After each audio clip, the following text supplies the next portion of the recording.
पूर्व भूमिका और अर्वाचीन भारत के इतिहास की आधार सामग्री, ऐतिहासिक साधन सामग्री एक दस्तावेज के बिना हम इतिहास नहीं जान सकते हैं। इसीलिए कहा गया है कि दस्तावेज नहीं तो इतिहास नहीं।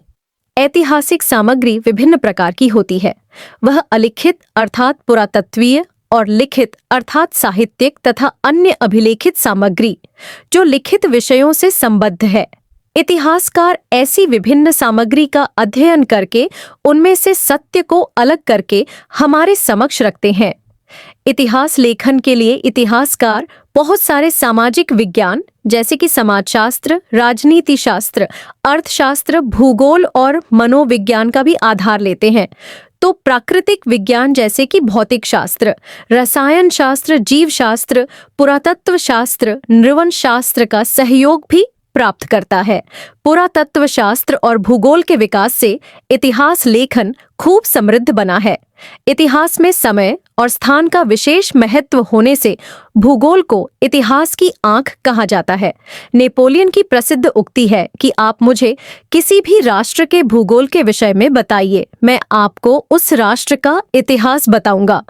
ऐसे विविध विज्ञानों के साथ साथ इतिहासकार मौखिक परंपराओं के अध्ययन द्वारा भी इतिहास जानने का महत्वपूर्ण माध्यम है। इसीलिए कहा गया है कि इतिहास मानव जीवन की प्रयोगशाला है।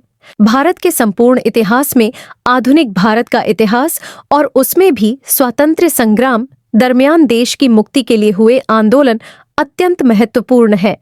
प्रजा की संवेदना, पीड़ा और बलिदान के साथ जुड़ा यह महान मुक्ति संग्राम होने से यहाँ लगभग 200 वर्ष की गुलामी से मुक्त होने के संघर्ष हम सब इस पुस्तक में समाहित प्रकरणों में समाहित माध्यम से रूबरू होंगे। अर्वाचीन भारत का इतिहास जानने के लिए काफी अनुपात में ऐतिहासिक सामग्री प्राप्त हुई है। भारत में राष्ट्रीय अभिलेखागार दिल्ली और राज्य स्तर पर गांधीनगर स्थित अभिलेखागार में इस जानकारी का संग्रह किया गया है। उसमें से आधुनिक भारत की राजनैतिक, सामाजिक, आर्थिक और सांस्कृतिक स्थिति पर प्रकाश डालने वाले दस्तावेजों, ग्रंथों और पुस्तकों का समावेश होता है। 18वीं, 19वीं और 20वीं सदी के पूर्वार्ध का लगभग 200 वर्ष का समय इतिहास लेखन की दृष्टि से महत्वपूर्ण है। भारत में आई विदेशी कंपनियों और उनके साथ संबद्ध जानकारियों को इस आधार सामग्री में से हम अलग कर सकते हैं।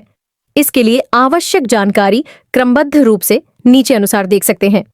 पुर्तगाली साधन सामग्री। पुर्तगाली नाविक वास्को द गामा भारत आया EIS 1498 तब से लेकर 1970 तक की पुर्तगाली इतिहास के साथ जुड़ी साधन सामग्री का यहाँ समावेश होता है। इस समय से संबंधित महत्वपूर्ण दस्तावेज भारत में पुर्तगालियों के मुख्य केंद्र रहे गोवा से मिले हैं। साथ साथ तत्कालीन पुर्तगाली शासनतंत्र द्वारा भारतीय पुर्तगाली कंपनी का पत्र व्यवहार और दस्तावेजों का समूह पुर्तगाल की राजधानी लिस्बन में संग्रहित किया गया है। भारत के आधुनिक इतिहासकारों ने इन दस्तावेजों का अध्ययन करके पुर्तगाली कंपनी का इतिहास भी तैयार किया है। गोवा और लिस्बन के दस्तावेजों पर आधारित एक महत्वपूर्ण ग्रंथ FC डनवर्स ने report on the Portuguese records 1852 प्रकाशित किया। सुरेंद्रनाथ सेन जैसे भारतीय इतिहासकार ने गोवा के दस्तावेजों का अध्ययन करके विस्तृत रिपोर्ट तैयार किया है। पुर्तगाली गवर्नर और पर्यटकों की टिप्पणी में से भी तत्कालीन भारतीय इतिहास हमें जानने को मिलता है।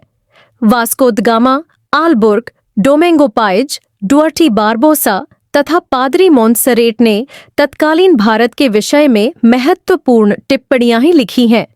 तत्कालीन भारतीय भाषाओं में से भी पुर्तगालियों के विषय में बहुत सी जानकारी प्राप्त होती है। मुगल शासकों, बीजापुर, गोलकोंडा, विजयनगर जैसे भारतीय राज्यों के साथ पुर्तगालियों के संबंधों पर विशेष जानकारी मिलती है। डॉ. G.M. मोरायस ने गिस्टापाम history of Christianity in India जैसे महत्वपूर्ण ग्रंथों में पुर्तगालियों की भारत में हुई प्रवृत्तियों का अहवाल दिया है। भारतीय विद्या भवन ग्रंथ श्रेणी के आधुनिक भारत से संबंधित ग्रंथों में भी डॉस R.C. मजमूदार जैसे समर्थ इतिहासकार और अन्य इतिहासकारों ने भारत में पुर्तगाली राज्य शासन का अहवाल और इतिहास लिखा है। मुंबई गैजेटियर और केप में स्टडिंग ऑम्बेटेरर कैम्ब्रिज इंडियन हिस्ट्री ग्रंथ श्रेणी में भी भारत में पुर्तगाली राजनैतिक और आर्थिक प्रवृत्तियों की विपुल जानकारी मिलती है। पुर्तगाली कंपनी भारत में एस्टाडोडा इंडिया के रूप में जानी जाती थी। उसका भारतीय शासनकर्ताओं के साथ हुए पत्राचार से भी महत्वपूर्ण ऐतिहासिक सामग्री प्राप्त होती है। डच साधन सामग्री वीओसी वेरेनिसी यूज्ड इंडीज कैंपेयन वेरियनिक ऊस्ट इंडिशे कंपनी के रूप में पहचानी जाती डच ईस्ट इंडिया कंपनी का भारत के साथ संबंध की ऐतिहासिक जानकारी उसके मुख्यालय बटाविया में से काफी मात्रा में उपलब्ध है। एम्स्टर्डम के केंद्रीय अभिलेखागार में से भी भारत के साथ डच प्रजा के राजनैतिक और व्यापारिक संबंधों की जानकारी प्राप्त होती है। इसके उपरांत कोचीन, चिंसुरा, कोलंबो, हैग और रीगा जैसे भारतीय और विदेशी केंद्रों के कार्यालयों में से भी डच ईस्ट इंडिया कंपनी के विषय में ऐतिहासिक सामग्री प्राप्त होती है। श्रीलंका के कोलंबो से डच ईस्ट इंडिया कंपनी के 8000 से भी अधिक दस्तावेज प्राप्त हुए हैं। क्रिशियर, गैलेटी, बर्ग और ग्रह जैसे इतिहासकारों ने इस कंपनी के साथ जुड़े लगभग 15 आधुनिक ग्रंथ संपादित किए हैं। फ्रांसीसी साधन सामग्री फ्रांसीसी ईस्ट इंडिया कंपनी के साथ जुड़े महत्वपूर्ण दस्तावेज फ्रांस के पेरिस में स्थित केंद्रीय अभिलेखागार में सुरक्षित हैं। भारत में उनकी महत्वपूर्ण प्रवृत्तियां चेन्नई, मैसूर और हैदराबाद के साथ जुड़ी थीं। उसके सरकारी अभिलेखागार में इस कंपनी की प्रवृत्तियों का इतिहास प्राप्त होता है। 17वीं और 18वीं सदी में भारत आए बर्नियर, टेवरनियर और थेवेनो जैसे फ्रेंच पर्यटकों की पर्यटन टिप्पणी में से भी इस समय का इतिहास ऑनरी शलीडमे विशेष तो भारत की आर्थिक परिस्थिति का उल्लेख मिलता है। इंडिया ऑफिस लाइब्रेरी लंदन और दिल्ली के राष्ट्रीय अभिलेखागार में इस कंपनी से संबंधित दस्तावेज संग्रहित हैं। आधुनिक ग्रंथों में जी गॉडबी मैलेसन की पुस्तक hidden history of the French in India महत्वपूर्ण है। इसके अलावा डॉडवेल का मद्रास आज्ञापत्रों का कैलेंडर तथा डुप्ले एंड क्लाइव ग्रंथ महत्वपूर्ण है। हिल ऑफ फॉरेस्ट जैसे लेखकों ने भी महत्वपूर्ण कार्य किया है। लॉरेंस का ग्रंथ एंग्लो फ्रेंच वॉर महत्वपूर्ण ऐतिहासिक सामग्री प्रदान करता है। आनंदरंग पिल्लाई की टिप्पणियां और एंग्लो फ्रेंच वार को 12 ग्रंथों में प्रकाशित किया गया है। विल्किंस द्वारा लिखित दक्षिण भारत के इतिहास की रूपरेखा भी ऐतिहासिक सामग्री युक्त ग्रंथ होने से पर्याप्त जानकारी देता है। ब्रिटिशकालीन साधन सामग्री भारत में ब्रिटेन की ईस्ट इंडिया कंपनी का 1757 से 1863 शासन रहा है। तत्पश्चात 1858 से 1943 ब्रिटिश ताज का शासन रहा। भारत पर लगभग 200 वर्ष जितना लंबे समय तक अंग्रेजों का शासन होने से ब्रिटिशकालीन इतिहास जानने के लिए अधिक संख्या में ऐतिहासिक दस्तावेज मिलते हैं। लंदन में इंडिया ऑफिस पुस्तकालय में भारत को जानने के लिए लगभग 50,000 जितने ब्रिटिशकालीन ग्रंथ हैं। इतना ही नहीं, दिल्ली स्थित भारतीय राष्ट्रीय अभिलेखागार में भी ब्रिटिशकालीन भारत से संबंधित कई दस्तावेज प्राप्त होते हैं। भारत के अधिकांश क्षेत्रों में 1857 तक ब्रिटिश शासन स्थापित हो गया था, जिससे विभिन्न भारतीय प्रदेशों में स्थित अभिलेखागारों और पुस्तकालयों में काफी संख्या में ग्रंथ संग्रहित हो गए। आधुनिक भारतीय तथा तत्कालीन अंग्रेज इतिहासकारों ने भी ब्रिटिशकालीन भारत पर महत्वपूर्ण ग्रंथ लिखे हैं। अंग्रेज इतिहासकारों और लेखकों में V A Smith, P E Roberts, Thompson and Garratt, sir William Jones, colonel Tod, Alexander Forbes, viceroy Curzon, colonel Walker तथा जे.डब्ल्यू. वॉटसन का समावेश होता है। थॉम्पसन एंड गिनरेट ने कैम्ब्रिज हिस्ट्री ऑफ इंडिया नामक ग्रंथ में ब्रिटिशकालीन भारत का आलेखन किया है। भारत में ईस्ट इंडिया कंपनी के शासनकर्ताओं पर भी कई पुस्तकें प्रकाशित हुई हैं। क्लाइव और वॉरेन हेस्टिंग्स जैसे प्रारंभिक गवर्नर जनरल के जीवन और चरित्र के विषय में श्रेष्ठ पुस्तकें लिखी गई हैं। इसी तरह Cornwallis, Wellesley, William Bentinck, Auckland, Ellenborough, Dalhousie, Lytton, Ripon, Curzon और माउंटबेटन के जीवन और चरित्र विषयक पुस्तकें लिखी गई हैं। इन पुस्तकों में गवर्नर जनरल के वाइसरॉय की भारत नीति संबंधी चर्चा की गई है, जिसमें उनके विभिन्न सुधार और साम्राज्य नीति का समावेश होता है। इस क्षेत्र में पोलवेल का land system of British India महत्वपूर्ण ग्रंथ माना जाता है।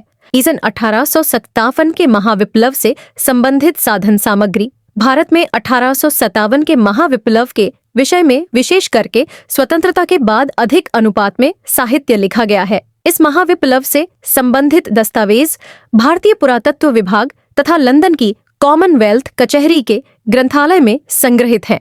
इस महाविप्लव के विषय में सर्वप्रथम 1864 सर सैयद अहमद ने लिखा था। उसके बाद वीर सावरकर ने 1857 के महाविप्लव को भारत का प्रथम स्वतंत्रता संग्राम नामकरण देते हुए पुस्तक लिखा। सुरेंद्रनाथ सेन ने सबसे महत्वपूर्ण कहा जा सके ऐसा 1857 नामक ऐतिहासिक ग्रंथ लिखा।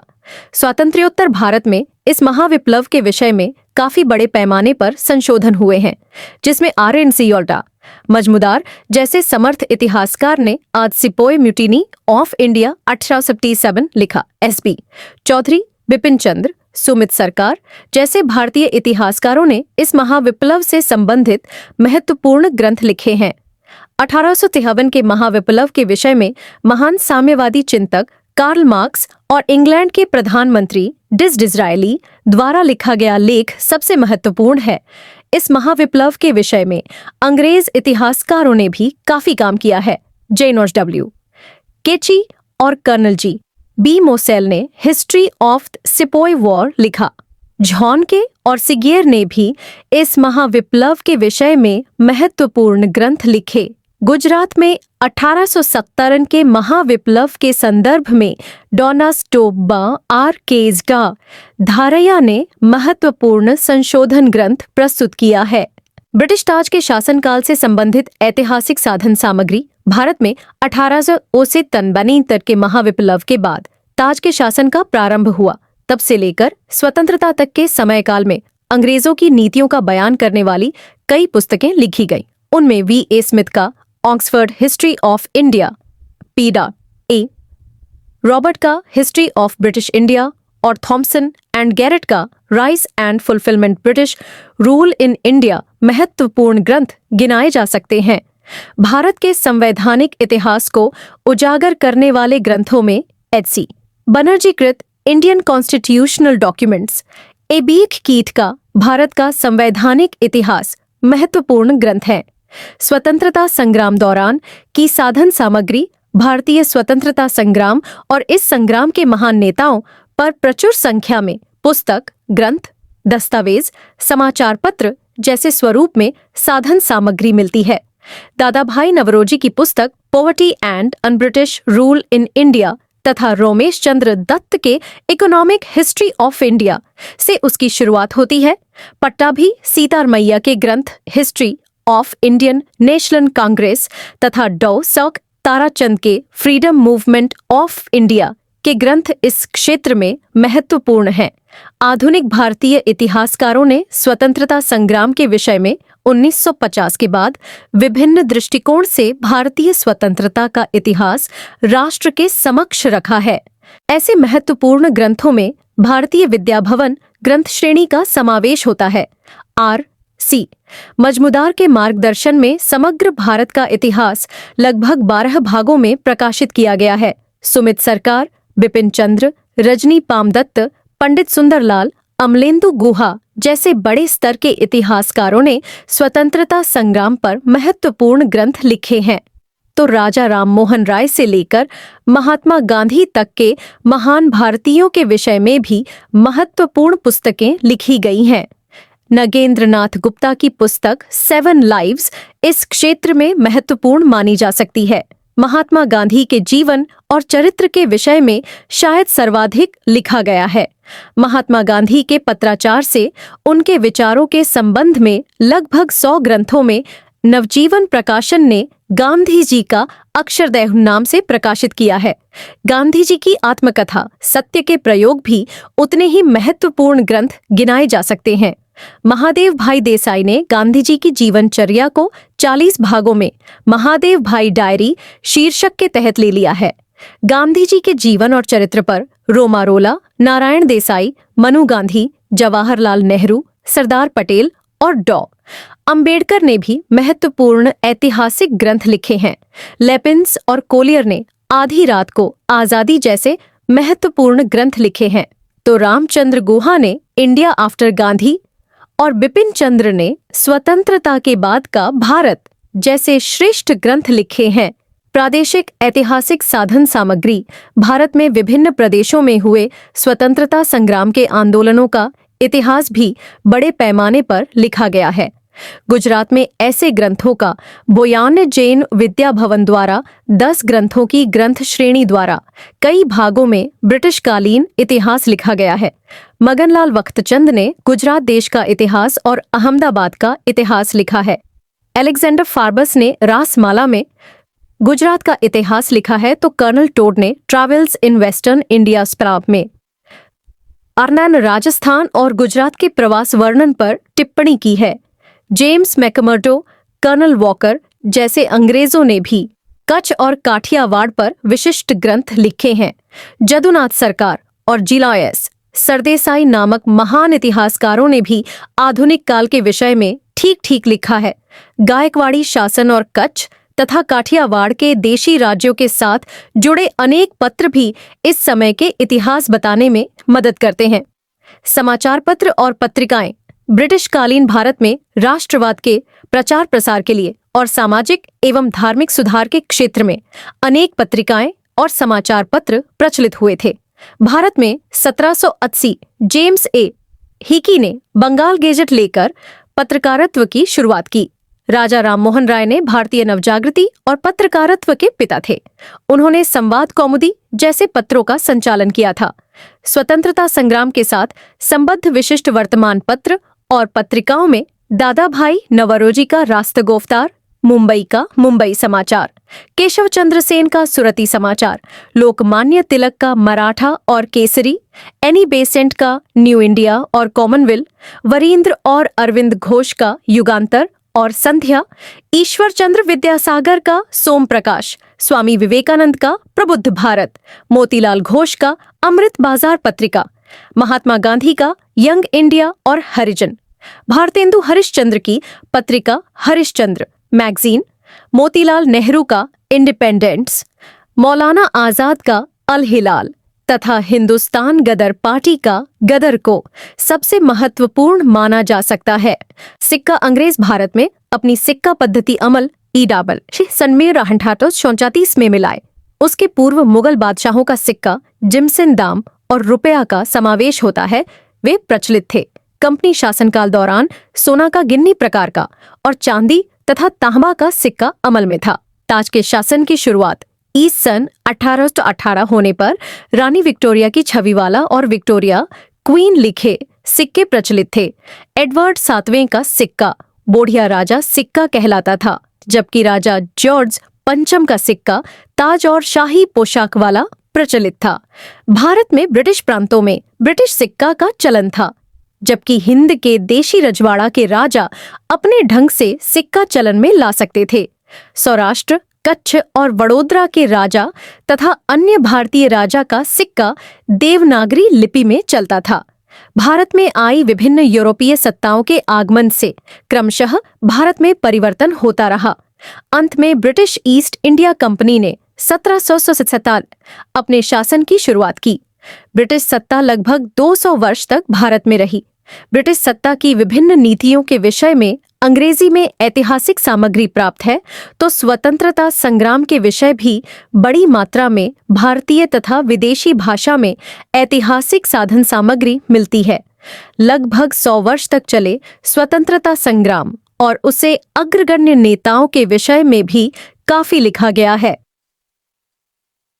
इन सभी बातों को ध्यान में रखकर आधुनिक इतिहासकारों ने आधुनिक भारत का इतिहास लिखकर स्वतंत्रता संग्राम के इतिहास पर प्रकाश डाला है।